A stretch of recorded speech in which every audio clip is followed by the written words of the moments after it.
Deep beneath the darkest depths of our oceans lies a world shrouded in mystery, where ancient tales speak of creatures so terrifying that they've haunted our collective nightmares for millennia.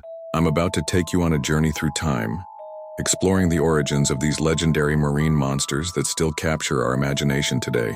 Let's start with the Leviathan, a name that sends chills down the spines of sailors even now. This biblical sea monster wasn't just a product of wild imagination.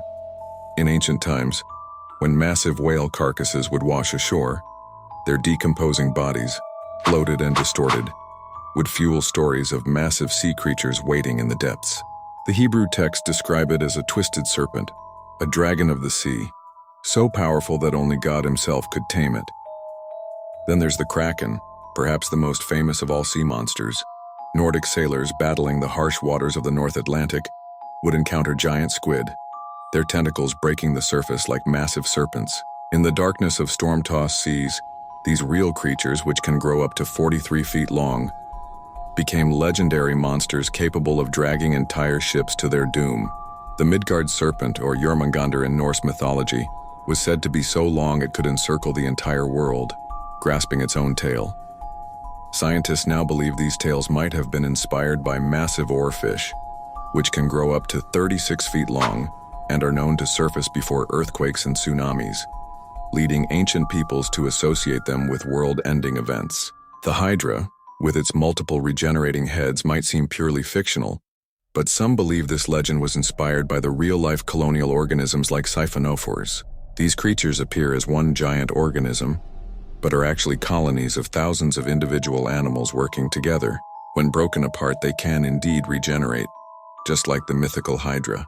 Scylla and Charybdis, the twin terrors of Greek mythology, likely originated from the very real dangers of narrow sea passages. Charybdis was probably based on a powerful whirlpool in the Strait of Messina, while Scylla might have been inspired by the sharp rocks and caves that would tear apart ships in these treacherous waters. What's fascinating is that even today, we're discovering new creatures in the ocean's depths that seem just as fantastic as these ancient monsters. The colossal squid, giant isopods, and the frilled shark all remind us that truth can be stranger than fiction.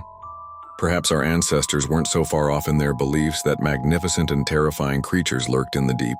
The ocean remains largely unexplored, with scientists estimating that we've only discovered about 5% of what lies in its depths. Who knows what other creatures might be waiting to be discovered in the darkest trenches of our seas? Maybe some of these ancient tales weren't just myths after all. If you've enjoyed diving into these dark depths with me and want to explore more fascinating stories about legendary creatures and their possible origins, make sure to like this video, subscribe to the channel, and turn on notifications. There's a whole world of mysteries waiting to be uncovered together. Remember, sometimes the line between myth and reality is thinner than we think, especially when it comes to the mysterious depths of our oceans. What other secrets might be waiting in the dark, cold waters below? Only time will tell.